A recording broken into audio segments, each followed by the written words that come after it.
सभी लोगों का बहुत बहुत स्वागत है। तो टेंथ बोर्ड वालों, कैसे हो सभी लोग? उम्मीद है तुम लोगों की तैयारी अच्छी चल रही होगी। आज 1 फरवरी हो चुकी है और 17 फरवरी को तुम लोगों का पहला ही मैथ्स का पेपर है। तो आज मैं लेके आया हूँ प्रीवियस ईयर पेपर के कुछ एमसीक्यूज़। तो हम लोग इसे देखेंगे और एक आइडिया लगाएंगे कि मैथ्स में किस तरीके के क्वेश्चंस पूछे जा सकते हैं। तो यहाँ पे सेक्शन ए मैंने ओपन कर लिया है और यहाँ पे कुछ क्वेश्चंस हैं। क्वेश्चन नंबर 1 है, क्वेश्चन नंबर 2 है। ऐसे करते करते धीरे धीरे हम 1 से लेकर 20 तक बढ़ेंगे। एमसीक्यू 1 नंबर का है, 1 से लेकर 20 तक। 19 और 20 तुम लोगों को एसर्शन रीजन देखने को मिलेंगे। ठीक है, क्वेश्चन को देखना है, उसको करना है। कुछ क्वेश्चन जल्दी हो जाएंगे एमसीक्यू में, कुछ में टाइम लगेगा। तो टाइम लगेगा तो घबराना नहीं है। कई बार एमसीक्यूज जो हैं कुछ टाइम ले लेते हैं, तो उसमें परेशान होने की ज़रूरत नहीं है। ठीक है, तो पहला क्वेश्चन देखते हैं कि पहला क्वेश्चन हमसे क्या कह रहा है। ये कह रहा है root 0.4 is an. Option number A में कह रहा है natural number, integer, rational number, irrational number. Root 0.4 सभी लोगों को लगेगा कि अरे ये तो सॉल्व हो जाएगा। सॉल्व होने के बाद में कुछ 0.2 हम इसे लिख सकते हैं और रैशनल पे टिक लगा देंगे। नहीं, ये रैशनल नहीं है।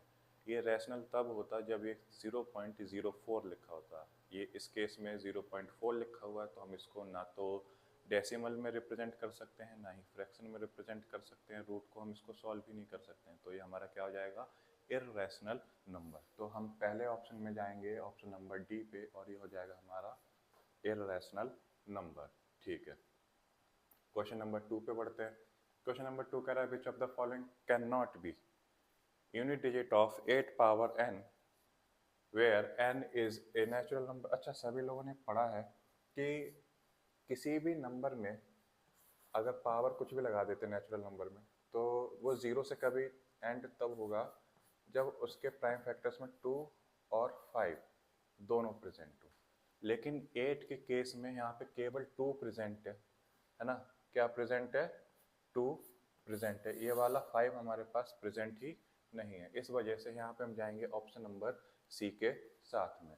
2 के फैक्टर्स में अगर हम देखें केवल 2 2 2 ही मिलेगा, वहाँ पे 5 एब्सेंट है। अगर 5 होता तो 8 की पावर n जो है 0 से एंड हो सकती थी, लेकिन यहाँ पे ये कभी भी 0 से एंड नहीं होगा। तो हम जाएंगे ऑप्शन नंबर सी के साथ में। क्वेश्चन नंबर 3 कह रहा है which of the following quadratic equation has real and equal roots. अच्छा, कोई भी क्वाड्रेटिक इक्वेशन के रियल और इक्वल रूट्स तब होंगे जब उसका डिस्क्रिमिनेंट 0 के इक्वल हो जाएगा। अच्छा, डिस्क्रिमिनेंट यानी कि बी स्क्वायर माइनस 4ac। अगर हम क्वाड्रेटिक इक्वेशन फर्स्ट को देखें तो ये सॉल्व होने के बाद में कुछ इस तरीके से आएगी, x square plus 1 plus 2x equals to 2x plus 1, ये चीज़ आ जाएगी। अच्छा, अगर हम यहाँ पे इसको सॉल्व करने जाएं तो 2 से तो 2x कैंसिल हो जाएगा, 1 से 1 कैंसिल हो जाएगा, बचे क्या एक्स स्क्वायर इक्वल्स टू 0। अगर a की बात करें तो a आ जाएगा 1, b आ जाएगा 0 और c आ जाएगा 0। अगर b स्क्वायर माइनस 4ac में अगर हम इसको पुट करते हैं तो 0 square minus 4 into 1 into 0, overall value कितनी आ गई? 0। तो हमारा ऑप्शन नंबर ए में ही 0 आ रहा है, तो इसका मतलब हम चले जाएंगे ऑप्शन नंबर ए के साथ। अच्छा, बाकी ऑप्शंस का क्या होगा तो एक बार चेक कर लेते हैं। यहाँ पर a की वैल्यू 1 है, b की वैल्यू 1 है, c 0 है। तो जो रिमाइंडर आएगा अगर हम पुट करते हैं b यानी 1 स्क्वायर 4 इंटू 1 इंटू 0, तो रिमाइंडर कितना आ जाएगा 1। क्योंकि रिमाइंडर 1 आ रहा है तो इस वजह से हम इस ऑप्शन के साथ नहीं जाएंगे, क्योंकि 0 जब तक नहीं आएगा तब तक रियल एंड इक्वल रूट्स नहीं आएंगे। ऐसा ही ऑप्शन सी के साथ में और ऐसा ही ऑप्शन डी के साथ में। क्वेश्चन नंबर 4 पे बढ़ जाते हैं। क्वेश्चन नंबर 4 हमारा कह रहा है if the zeros of polynomial ax square plus bx plus 2a upon b। एक क्वाड्रेटिक पॉलिनोमियल हमें दे दिया गया और ये कह रहा है कि इसके जीरोस जो हैं वो रेसिप्रोकल हैं एक दूसरे के। कह रहा है if the zeros of polynomial ax square plus bx plus 2a upon b are reciprocal of each other then the value of b is। हमसे b की वैल्यू पूछ रहा है, जबकि हमें कुछ वैल्यूज यहाँ पे दे दी हैं। a है, b है और c की वैल्यू जो है वो 2a अपॉन b है। अच्छा, जीरोस की बात करें तो एक अल्फा हो गया, तो दूसरा क्या हो गया 1 अपॉन अल्फा।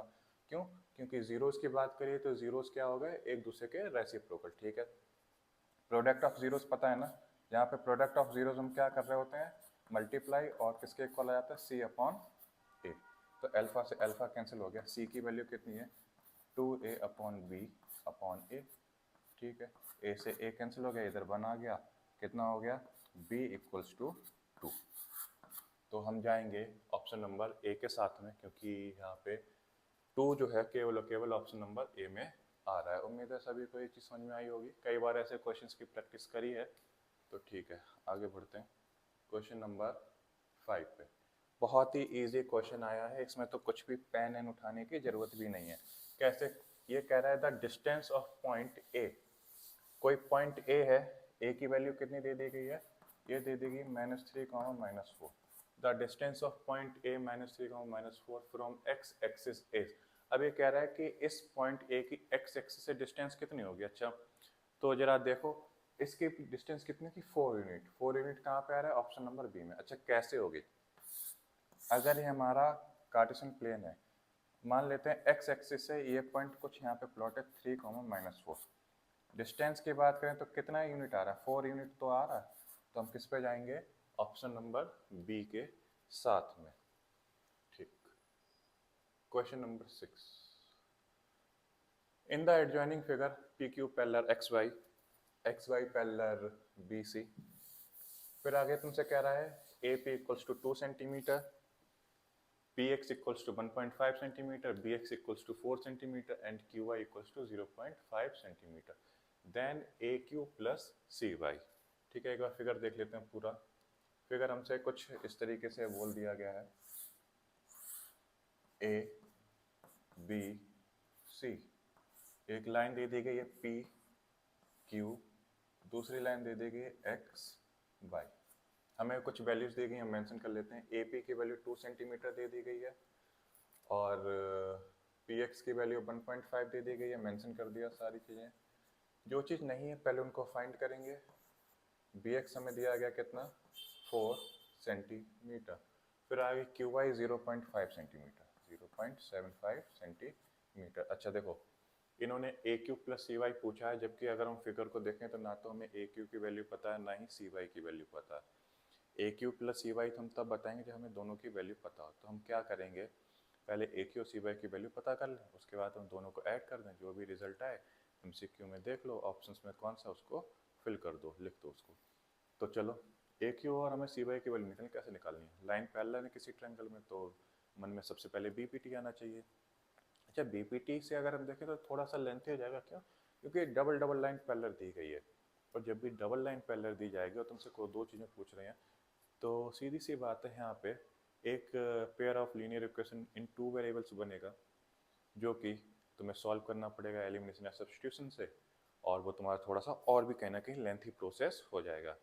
तो क्या करें फिर ऐसे में, क्योंकि हमें एमसीक्यू में इतना टाइम तो वेस्ट करना नहीं है और क्वेश्चन भी हमें छोड़ना नहीं है अगर आ रहा है, तो हम यहाँ पे भर जाएंगे किससे, सिमिलरिटी क्राइटेरिया। अच्छा, सिमिलरिटी में भी क्या कर रहे थे, अगर ट्रायंगल को सिमिलर कर दें तो उनकी करस्पॉन्डिंग साइड्स कैसे हो जाती हैं, प्रोपोर्शनल हो जाती हैं, और हम आंसर निकाल लेंगे। तो देखते हैं, सबसे पहले ले लेते हैं कौन सा ट्रायंगल, हम ले लेंगे ट्रायंगल ए पी क्यू, और ट्रायंगल कौन सा ले लेंगे, ए एक्स वाई।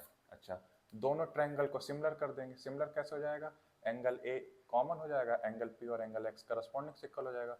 तो इसका मतलब ए पी अपॉन ए एक्स किसके इक्वल आ जाएगा, ए क्यू अपॉन ए वाई।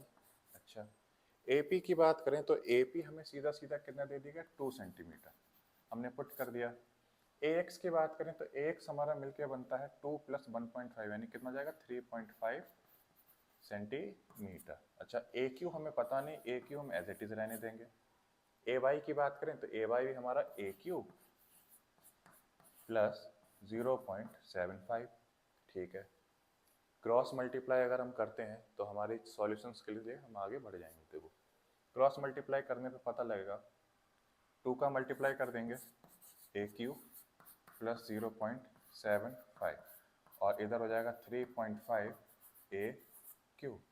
ठीक, तो इसका सॉल्यूशन थोड़ा सा लंबा है, नो डाउट। अगर तुम लोगों को बोर्ड में अगर ये क्वेश्चन आ रहा है बाई चांस, अगर फिर से रिपीट करते हैं, ऐसा मिलता जुलता क्वेश्चन कुछ रखते हैं, तो ऐसे क्वेश्चन को लास्ट के लिए रखो, क्योंकि ये टाइम वेस्ट करने वाला। आंसर तो आ जाएगा, तुम लोग आ रहा है, लेकिन कहीं ना कहीं ये तुम्हारा टाइम कंज्यूम करेगा। इससे अच्छा है जो आ रहा है पहले उनको खत्म कर लो।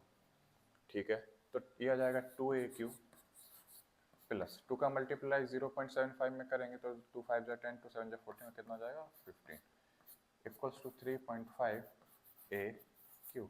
लाइक टर्म्स हम एक तरफ कर लेंगे, 1.5 यहाँ पर ही रहेगा, 3.5 ए क्यू और ये इधर जाके माइनस हो जाएगा 2 ए क्यू।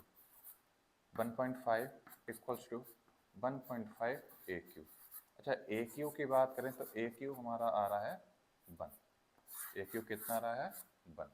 अगर हम इसको मेंशन करते हैं ए क्यू 1 सेंटीमीटर, तो अब हमारे पास केवल और केवल सी वाई बचा।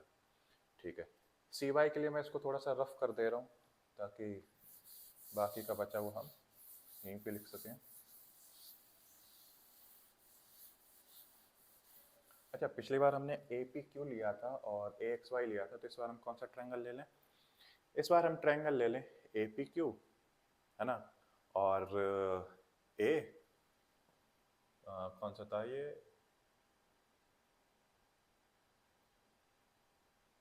ए बी सी। ठीक है, तो इस बार हम ट्रायंगल ले लें ए बी सी। ठीक है, तो ट्रायंगल ले लेते हैं ए पी क्यू, सिमिलर हो जाएगा अगेन ए बी सी से। कैसे? एंगल ए जो है कॉमन है और एंगल बी, और इस बार एंगल पी जो है कॉरस्पॉन्डिंग हो जाएंगे। तो इसका मतलब है A P upon A B equals to A Q upon A C, ये चीज आ जाएगा, ए साइड्स प्रोपोर्शनल नहीं। अच्छा ए पी की वैल्यू हमें पता है कितना है 2 सेंटीमीटर। फिर से ए बी की बात करें तो ए बी हमारा ऐड होता रहेगा, क्या क्या ऐड होता रहेगा 2 प्लस 1.5 प्लस 4, तो ये हो जाएगा हमारे पास 7.5 सेंटीमीटर।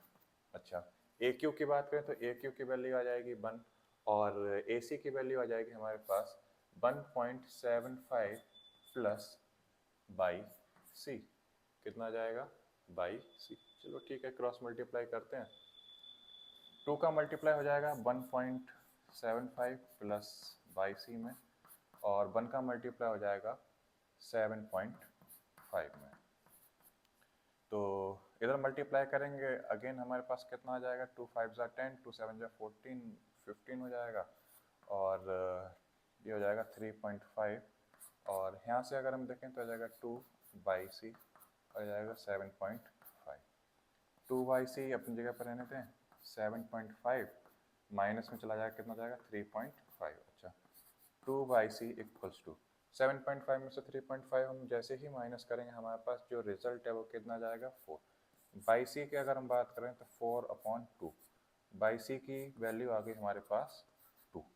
ठीक है, तो ये भी हमने 2 सेंटीमीटर मेंशन कर दी। अब जो चीज़ हमें चाहिए थी वैल्यू फाइंड करने के लिए, यानी कि अगर हमें ए क्यूब प्लस सी वाई पता करना है तो ए क्यूब की वैल्यू हमने कितनी निकाली थी 1 सेंटीमीटर, सी वाई की वैल्यू अभी अभी हमने कितनी निकाली 2 सेंटीमीटर। टोटल अगर हम ऐड कर दें तो हमारा आंसर कितना जाएगा 3 सेंटीमीटर। तो अगर हम देखें ऑप्शन 3 कहाँ पे आ रहा है, तो एमसीक्यू में ऑप्शन नंबर सी में हमारा 3 सेंटीमीटर पड़ा हुआ है। ये कुछ क्वेश्चंस ऐसे होंगे एमसीक्यू में, तुम लोग लगेगा एमसीक्यू तो बहुत शॉर्ट तरीके से होने चाहिए थे, इतना लेंथी प्रोसेस नहीं जाएगा एक नंबर के लिए, इतना कौन पूछता है, लेकिन बोर्ड में ये क्वेश्चन आया है। और बीपीटी से तो और भी लेंथी है, अगर इसमें बीपीटी लगाएंगे तो और भी ज़्यादा लेंथ जाएगी, ये तो सिमिलरिटी से थोड़ा शॉर्ट में गया है। ठीक है, तो ऐसे क्वेश्चंस पे टाइम वेस्ट नहीं करना, अगर नहीं आता है तो लास्ट के लिए रखो, थोड़ा सा सोचो ऐसे क्वेश्चंस पे और लास्ट में इसको करो अगर टाइम बचता है तो। ठीक है ना, इतनी स्पीड मेंटेन रखो, 3 घंटे देखते देखते पता नहीं लगेंगे और आने वाले 16 दिन भी नहीं पता लगेंगे।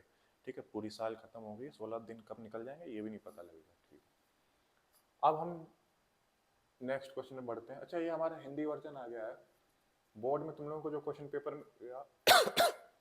वो हिंदी और इंग्लिश दोनों में ही देखने को मिलेगा, तो एक बार तुम लोग देख सकते हो कि कुछ इस तरीके से हिंदी वर्जन आता है इसका। मैं इंग्लिश वाले वर्जन पे चल रहा हूँ आगे।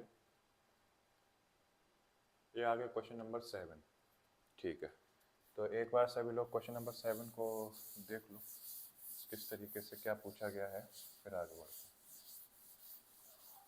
ठीक है, क्वेश्चन नंबर 7 में कह रहा है given triangle ABC similar triangle PQR. तो हम एक रफ फिगर बना लेते हैं कॉपी के साइड में या लास्ट पे जो भी तुमने यूज करा है, ए बी सी और triangle P Q are.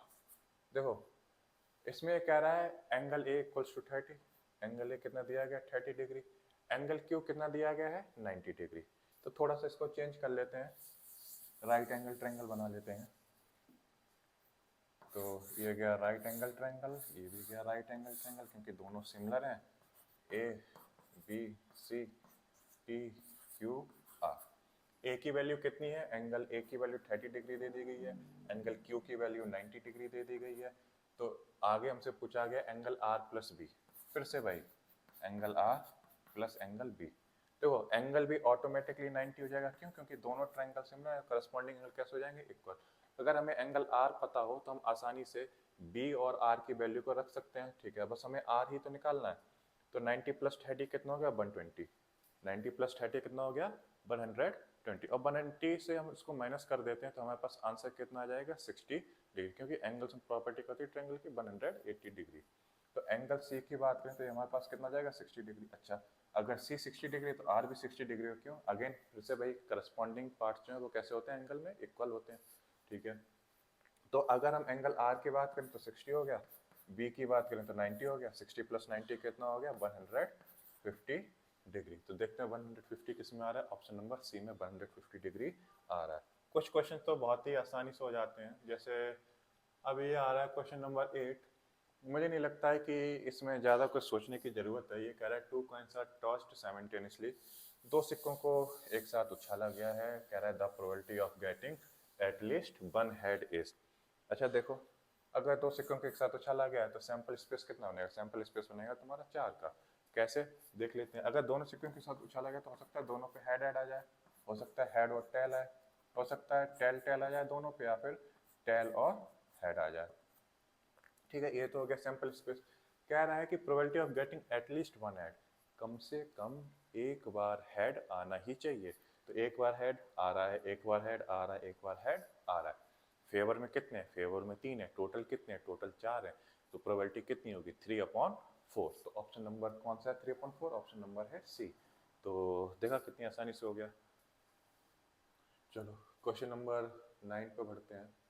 Question number 9 हमसे कह रहा है in the adjoining figure P and P B are tangents to circle with centre O such that angle P equals to 90 and if A B equals to 3√2।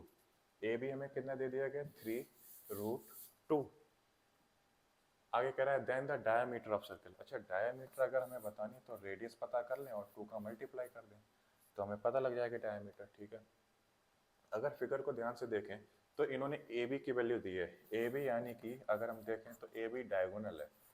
A B क्या है, diagonal. किसके diagonal है, A P B O. अच्छा, A P B O क्या है, A P B O एक square है। कैसे, एंगल पी 90 डिग्री दे दिया, एंगल ए और एंगल बी ऑटोमेटिकली 90 देंगे पॉइंट ऑफ कॉन्टेक्ट से। अच्छा, ए पी और बी पी इक्वल होने वाले हैं क्योंकि ये टेंजेंट है एक्सटर्नल पॉइंट से, और ए ओ और बी ओ ये रेडियस होने की वजह से इक्वल। तो ये क्या बनेगा एक स्क्वायर। और तुम्हें पता है स्क्वायर की डायगोनल कैसे दी जाती है, a√2। डायगोनल कैसे दी जाती है स्क्वायर के, a√2। और डायगोनल की वैल्यू कितनी देगी 3√2, a√2। अगर a की बात करें तो a की वैल्यू कितना जाएगी 3√2 डिवाइडेड बाई √2, √2 से √2 कैंसिल, और a कितना आ गया सिर्फ और सिर्फ 3। अच्छा, a यानी कि हमें साइड मिल गई, साइड यानी कि रेडियस मिल गई, क्योंकि ए ओ की बात करें या ओ बी की बात करें तो ये रेडियस ही तो है। अगर डायमीटर की बात करें तो 2 × 3 कितना हो जाएगा, ये हो जाएगा 6 सेंटीमीटर। ठीक है, तो 6 सेंटीमीटर देखते हैं कौन से ऑप्शन में आ रहा है। 6 सेंटीमीटर हमारा ऑप्शन नंबर डी में। ठीक है, क्वेश्चन नंबर 10 पे बढ़ जाते हैं। अच्छा, क्वेश्चन नंबर 10 जो है ये हमारे कुछ स्टेटमेंट्स दिए गए हैं, और स्टेटमेंट हमसे पूछ रहा है कि कौन सी स्टेटमेंट ट्रू है और कौन सी स्टेटमेंट फॉल्स है। एक बार इसके ऑप्शंस देख लेते हैं, उसके बाद स्टेटमेंट्स पे चलेंगे। तो ठीक है, ऑप्शंस में सिर्फ तुम्हें पी आर क्यू एस करके दिया गया है कि कोई एक ही ट्रू है, बाद बाकी सारी गलत है। बहुत ही आसान क्वेश्चन है, बहुत ध्यान से पढ़ना।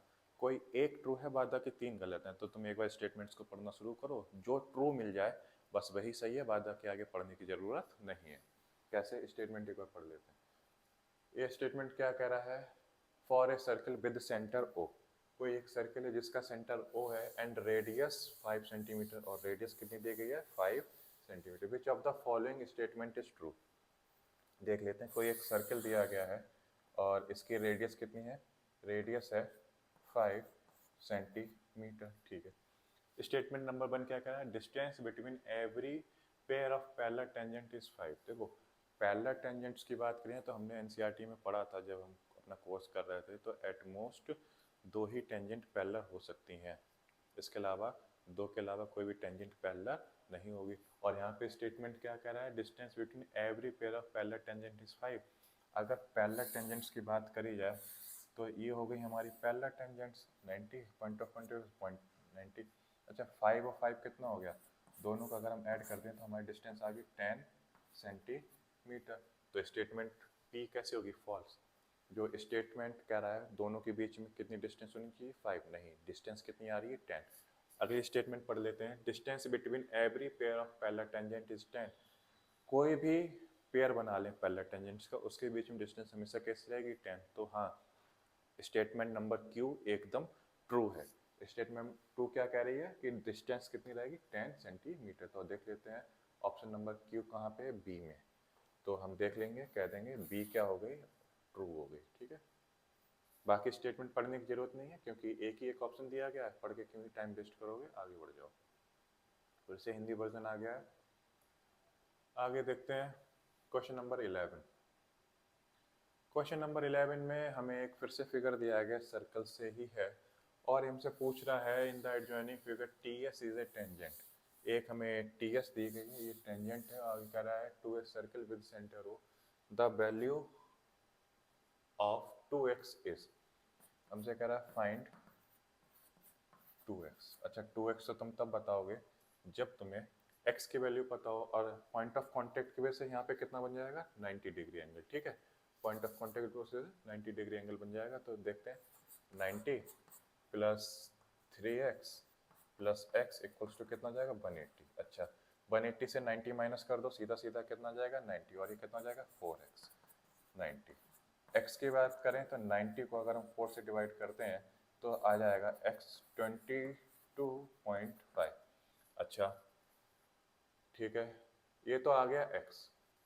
तुमसे पूछा क्या था 2x। भावनाओं में कोई नहीं बहेगा क्योंकि ऑप्शन ए में 22 पॉइंट पहले ही दिया गया है।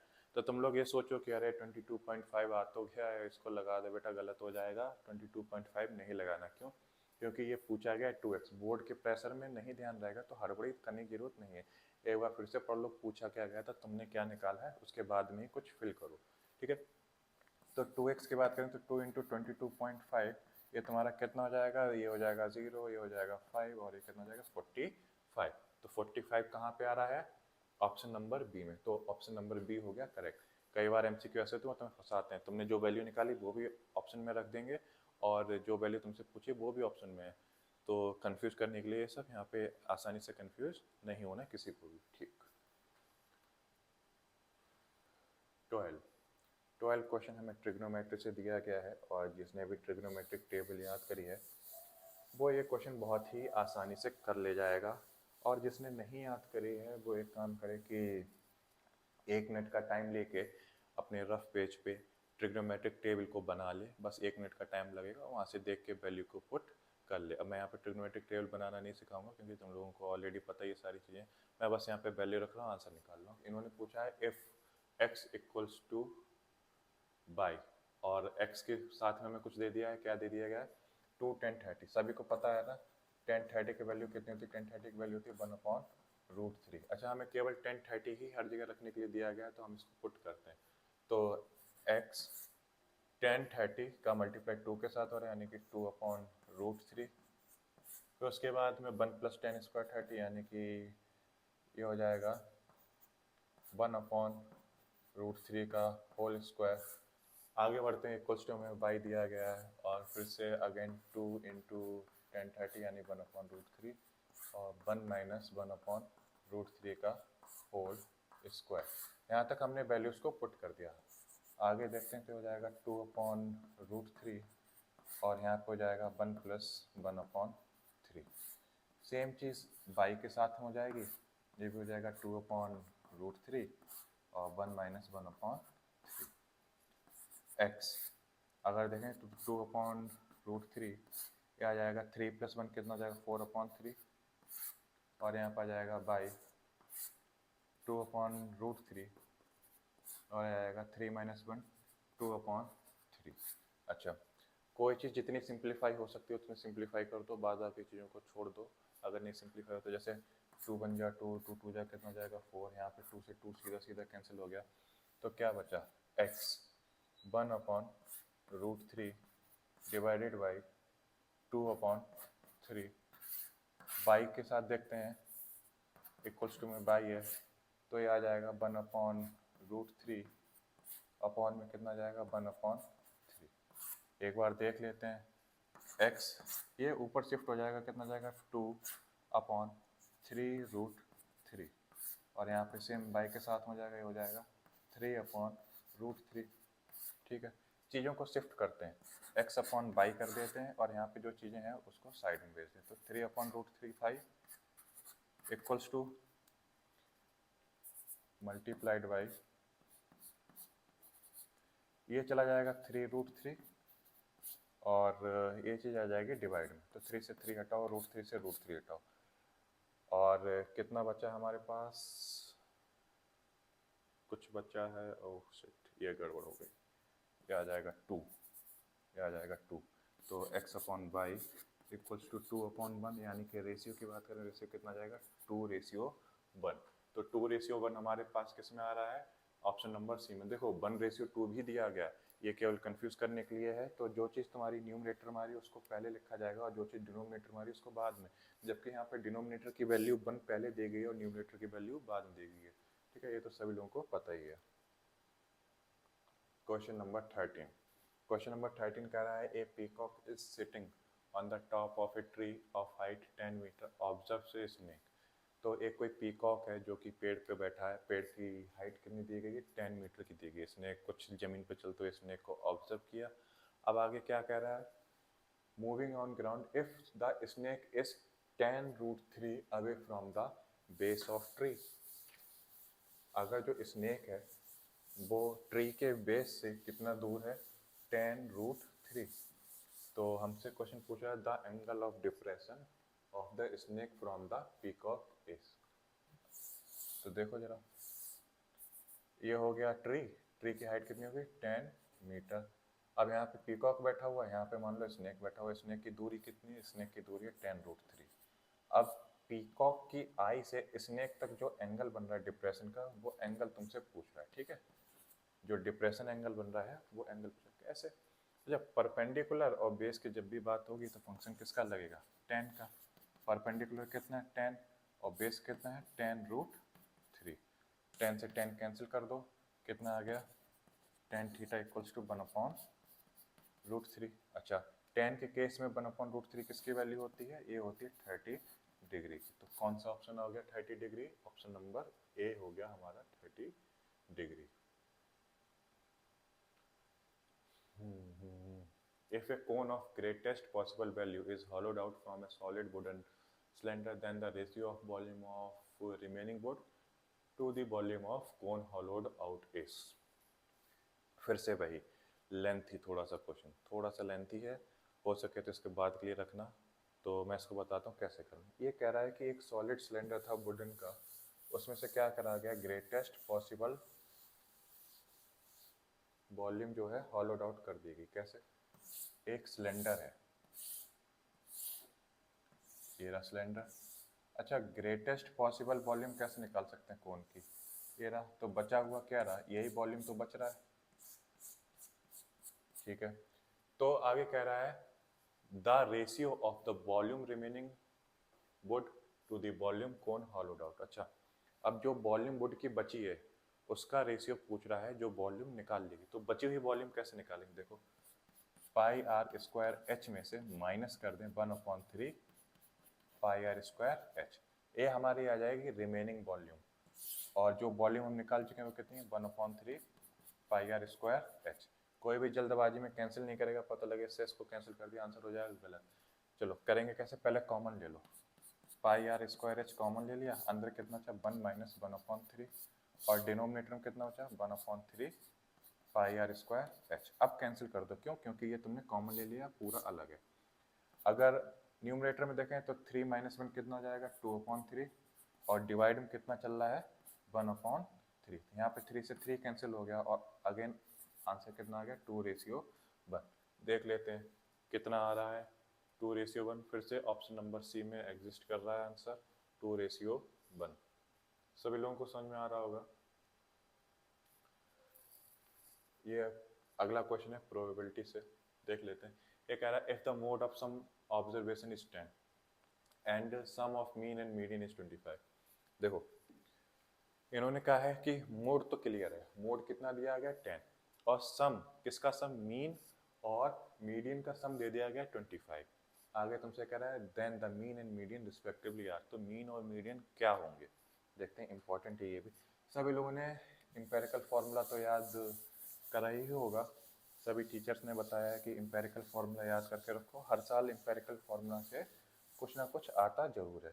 तो इंपेरिकल फार्मूला है क्या? Empirical formula 3 median equals to mode plus 2 mean. यही तो इंपेरिकल फार्मूला है। अच्छा, तुमको दिया क्या है?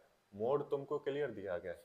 मोड की वैल्यू कितनी है? मोड की वैल्यू है 10, जबकि mean plus median, mean plus median कितना दिया गया 25। ठीक है, अगर तुम किसी एक वैल्यू को एक्स लेट करते हो तो दूसरी ऑटोमेटिकली निकल आएगी। दूसरी कैसे निकलेगी? अगर हम अपने मीडियन की बात करें, मीडियन कितना जाएगा 25 माइनस एक्स। यही तो आ जाएगा मीडियन, क्योंकि मीन को हमने क्या लेट कर लिया एक्स। चलो ठीक है, फॉर्मूले में पुट कर देते हैं। 3 इंटू मीडियन, मीडियन की वैल्यू अभी भी कितनी निकाली 25 माइनस एक्स। मोड हमें क्लियर दिया गया, मोड कितना दिया गया 10 प्लस एक्स इंटू 2, क्योंकि मीन कितना हो जाएगा 2x। ठीक है, चलो 3 5 जा 15, 3 2 जा 6, कितना जाएगा 7, और जाएगा 3x equals to 10 plus 2x। x अगर हम एक तरफ करते हैं तो 75 माइनस 10 हो जाएगा, 2x प्लस 3x हो जाएगा।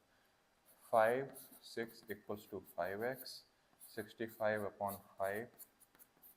x की बात करें तो ये आ जाएगा 13। अच्छा 13 क्या है? ये x की वैल्यू, और x हमने किसको लिया था? मीन को। तो मीन तो हमें पता लग गया, मीन कितना आ गया? मीन आ गया 13। अच्छा मीडियन कैसे आएगा? मीडियन आ जाएगा 25 माइनस 13। तो 25 में से 13 अगर हम माइनस कर देते हैं तो कितना जाएगा 12। अच्छा 13 और 12, यहाँ फिर से कंफ्यूज करने के लिए 13 और 12 दो दो बार दिया। कैसे? ऑप्शन नंबर ए में भी 12 और 13 दिया, ऑप्शन नंबर बी में भी 13 और 12 दिया। अब कौन सा ऑप्शन इसमें लगाएं? इन्होंने पूछा क्या था? Mean and median. सबसे पहले कौन है? मीन, उसके बाद में कौन है? मीडियन। मीन हमारा क्या आया 13, तो मीन सबसे पहले आएगा 13, उसके बाद में कौन आ जाएगा? मीडियन, जो कि है हमारा कितना 12। तो हम किस पे जाएंगे? ऑप्शन नंबर बी के साथ जाएंगे, हम ऑप्शन नंबर ए के साथ नहीं जाएंगे। क्यों?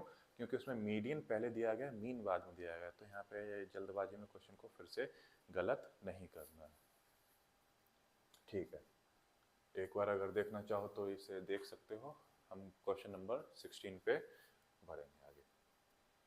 क्वेश्चन नंबर 16 जो है अगेन फिर से तुम्हारा प्रोबेबिलिटी से रिलेटेड है। ये कह रहा है if the maximum number of students has obtained 52 marks out of 80। देखो जब भी मैक्सिमम वैल्यू की बात होती है तो इसका मतलब वो मोड है। ठीक है, तो अगर सबसे ज़्यादा लोगों ने 52 मार्क्स लिए हैं तो वो क्या हो गया? मोड हो गया। क्या हो गया? मोड। तो जरा ऑप्शन नंबर ए देखो, ये कह रहा है 52 is median of the data. नहीं, ये मीडियन नहीं है। 52 इज मीन ऑफ डाटा, ये मीन भी नहीं है। ये क्या है? 52 इज मोड ऑफ डाटा। क्यों? क्योंकि 52 जो है ये मैक्सिमम स्टूडेंट्स ने लिया है। तो हम क्या आ जाएंगे? ऑप्शन नंबर सी पे। ऑप्शन नंबर सी क्या है? 52 इज मोड ऑफ डाटा। पढ़ा था ना, मीन एक एवरेज वैल्यू है ना, और मोड क्या है? Most repeated value. ठीक, क्वेश्चन नंबर 17। Question number 17। ये क्या कह रहा है देखते हैं।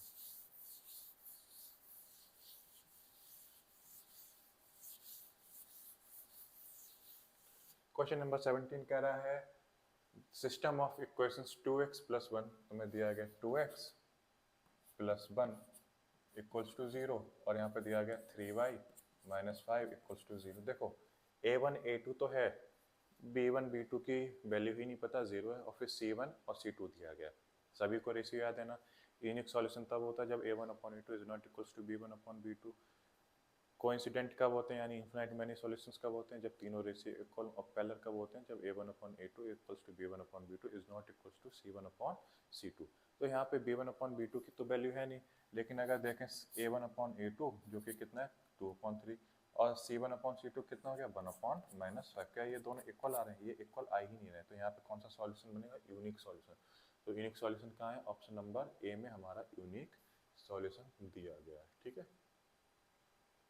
क्वेश्चन नंबर 18 देखो, कुछ चीज़ें जो तुम्हारे टीचर्स ने बताई हैं, सब ने बताई हैं, उनको जरूर से याद रखो। जैसे लीनियर पेयर ऑफ इक्वेशन से टेबल याद रखो, रेशियोज कहाँ पे यूनिक होंगे, कहाँ पे इन्फिनाइट होंगे, कहाँ पे नो सॉल्यूशन होगा। तो ये सब चीज़ें जो है याद रखनी पड़ेंगी और एकदम से तुम क्वेश्चन देखते ही कर दोगे। चलो क्वेश्चन नंबर 18 पे बढ़ते हैं। ये कह रहा है in a right triangle A B C right angle at A. एक कोई राइट एंगल ट्रायंगल है A B C, right angle है ए पे, ए बी सी। ये कह रहा है साइन बी, अच्छा साइन बी, एंगल कौन सा है, एंगल बी है। साइन का मतलब होता है परपेंडिकुलर अपॉन हाइपोटेनियस, और साइन बी की वैल्यू कितनी दे देगी 1/4। तो हाइपोटेनियस तो 4 हो गया और परपेंडिकुलर कितना हो गया 1। ये तुमसे पूछ रहा है the value of sec B, किसकी वैल्यू पूछ रहा है, सेक बी की वैल्यू क्या होगी। तो सेक का मतलब होता है हाइपोटेनियस अपॉन बेस। हमें यहाँ पे बेस नहीं पता, और बेस पता करने के लिए हम क्या करेंगे भाई, अगेन पाइथागोरस थ्योरम। तो ये कितना हो जाएगा, हाइपोटेनियस स्क्वायर यानी कि 4 square equals to 1 square plus A B square. तो हो जाएगा 16 minus 1 equals to A B square, और ए बी की वैल्यू आ जाएगी √15। ए बी की वैल्यू आ जाएगी √15। ठीक है, तो पुट कर देते हैं 4/√15। देखते हैं 4/√15 कहाँ पे, ऑप्शन नंबर डी में 4/√15 दिया गया। ऑप्शन नंबर बी में 15/4 दिया गया, लेकिन फिर से भाई कंफ्यूज करने के लिए इन्होंने रखा है। सबसे पहले क्या आएगा, सेक का मतलब सबसे पहले आएगा हाइपोटेनियस। तो हाइपोटेनियस कहाँ पे आएगा, ऊपर, और जो हमारे पास बेस है वो आ जाएगा डिनोमिनेटर। तो हम ऑप्शन नंबर डी के साथ में जाएंगे, ऑप्शन नंबर बी के साथ में हमें नहीं जाना। क्वेश्चन नंबर 18 तक हो चुका है। अगला क्वेश्चन आता है असर्शन रीजन से। यहाँ पे क्वेश्चन कह रहा है डायरेक्शन दी गई है। In question number 19 and 20 a statement of assertion A is followed by a statement of reason R. एक असर्शन दिया जाएगा, एक रीजन दिया जाएगा। तुम्हें असर्शन को भी पढ़ना है, तुम्हें रीजन को भी पढ़ना है। असर्शन ट्रू है और रीजन ट्रू है, और रीजन करेक्ट एक्सप्लेनेशन भी करता है। मतलब रीजन बताता है कि ये वजह होनी चाहिए असर्शन के सही होने के लिए। तो तुम जाओगे किस पे, तुम जाओगे ऑप्शन नंबर ए के साथ में। अगर असर्शन और रीजन दोनों सही हैं, लेकिन रीजन सही तरीके से एक्सप्लेन नहीं कर पाता, तो इसका मतलब तुम कहाँ जाओगे, ऑप्शन नंबर बी के साथ में। सी और डी तो बहुत ईजी है। सी में क्या कह रहा है, assertion true reason false. D में कह रहा है असर्शन फॉल्स रीजन ट्रू। तो अगर कोई भी एक चीज फॉल्स निकलती है तो तुम आसानी से सी या डी में से लगा सकते हो, फिर तुम्हें दूसरे स्टेटमेंट पढ़ने की जरूरत ही नहीं है। चलो क्वेश्चन नंबर 19 पे हम बढ़ते हैं आगे। क्वेश्चन नंबर 19 क्या कह रहा है,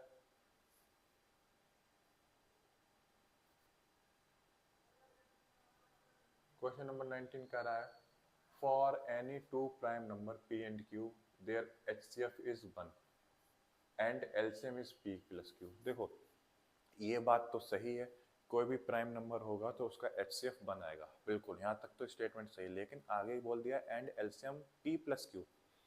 भाई प्राइम नंबर का एलसीएम जब भी हम निकालेंगे तो उन दोनों का मल्टीप्लाई करके एलसीएम निकालेंगे, ना कि प्लस करके। तो यहाँ पे हमें क्लियर नजर आ रहा है कि जो असर्शन है, असर्शन क्या हो गया फॉल्स। अब एक बार रीजन पढ़ लेते हैं। रीजन क्या कह रहा है, for any two natural number HCF into LCM equals to product of number. हाँ तो रीजन सही है, हमने फॉर्मूला पढ़ा था कि HCF और एलसीएम का अगर हम मल्टीप्लाई करते हैं तो वो किसके इक्वल चाहिए, प्रोडक्ट ऑफ नंबर के इक्वल चाहिए। तो असर्शन फॉल्स रीजन ट्रू। तो असर्शन फॉल्स और रीजन ट्रू कौन से ऑप्शन में है, असर्शन फॉल्स और रीजन ट्रू हमारा ऑप्शन नंबर डी में है। तो हम ऑप्शन नंबर डी के साथ में चले जाएंगे। 20 क्वेश्चन को देख लेते हैं। क्वेश्चन नंबर 20 कह रहा है in an experiment of throwing a die, एक डाई को फेंका गया, ठीक है। अच्छा एक ही बार डाई को फेंके जाएंगे तो हमारे पास जो सैंपल स्पेस आ जाएगा वो 1 2 3 4 5 6, क्योंकि डाई के फेसेस पे यही नंबर पड़े होते हैं। अच्छा अगर हम इसको देखें तो क्वेश्चन कह रहा है इवेंट E1, कोई एक इवेंट है जिसका नाम E1 दे दिया गया है, कह रहा है getting a number less than 3, getting a number less than 3, 1 2 3 4 5 6, 3 से छोटा कौन है? इवेंट E1 में क्या आ रहा है? 1 और 2 आ रहा है। इवेंट E2 देख लेते हैं, क्या कह रहा है? Getting a number greater than 3, 3 से बड़ा कौन कौन है? 4 5 6, 4 5 और 6 आर कॉम्प्लीमेंट्री इवेंट्स। क्वेश्चन कह रहा है कि इवेंट E1 है नंबर 3 से छोटा है, इवेंट E2 है नंबर 3 से बड़ा है, ठीक है। ये दोनों ही इवेंट यानी इवेंट E1 और E2 दोनों ही कॉम्प्लीमेंट्री। अच्छा कॉम्प्लीमेंट्री इवेंट्स क्या होते हैं? कॉम्प्लीमेंट्री इवेंट्स हमारे होते हैं जिसमें अगर हम इवेंट्स को कंबाइन करते हैं और वो यूनियन आ जाता है सैंपल स्पेस का। किसका आ जाता है? यूनियन। यूनियन का मतलब है इसके सारे नंबर और इसके सारे नंबर हमारा ओरिजिनल सैंपल स्पेस बन जाना चाहिए। अच्छा इनको हम कंबाइन करते हैं, 1 2 4 5 और कितना जाएगा? 6। क्या ये हमारा ओरिजिनल सैंपल स्पेस बन रहा है? अगर कॉम्प्लीमेंट होता तो हमारा ओरिजिनल सैंपल स्पेस आता। ये ओरिजिनल सैंपल स्पेस नहीं है। क्यों नहीं है? क्योंकि 3 यहाँ पे मिसिंग है। 1 2 4 5 6 तो है लेकिन 3 यहाँ पे नहीं है, इसलिए हमारे कॉम्प्लीमेंट्री इवेंट नहीं है। तो स्टेटमेंट जो है असर्शन की वो क्या हो गई? फॉल्स हो गई। फिर से भाई अगर असर्शन फॉल्स है तो रीजन 100% ट्रू है, क्योंकि एक ही फॉल्स हो सकता है, दोनों फॉल्स का हमारे पास ऑप्शन ही नहीं है। तो आंख बंद करके ऑप्शन नंबर डी लगा सकते हो। या एक बार रीजन और पढ़ लें। ये कह रहा है if two events E and F are complementary then P E plus P F equals to 1। हाँ बिल्कुल सही है, अगर दोनों इवेंट कॉम्प्लीमेंट्री होंगे, कॉम्प्लीमेंट्री का भी मैंने बताया, उसमें सारे आने चाहिए ऑप्शन, और सारे का मतलब क्या है? 100%। 100% का मतलब क्या हो गया? 1। तो यानी कि P E equals to P F तो 100% हो ही जाना है। तो रीजन ट्रू है। तो हमारा कौन सा ट्रू था? ऑप्शन नंबर डी हमारा हो जाएगा यहाँ पे, क्योंकि असर्शन फॉल्स है लेकिन रीजन ट्रू है। तो ये हमने देखे सेक्शन ए के एमसीक्यू 1 से लेके 20 तक। और ये वीडियो क्योंकि हमारी काफ़ी लंबी हो गई है तो बाकी सेक्शन भी हम दूसरी वीडियो में बात करेंगे। तब तक के लिए अपनी मेहनत करते रहो और बोर्ड की मन से तैयारी करते रहो। बाकी पेपर्स भी हैं तो बाकी पेपर्स का भी पढ़ना है।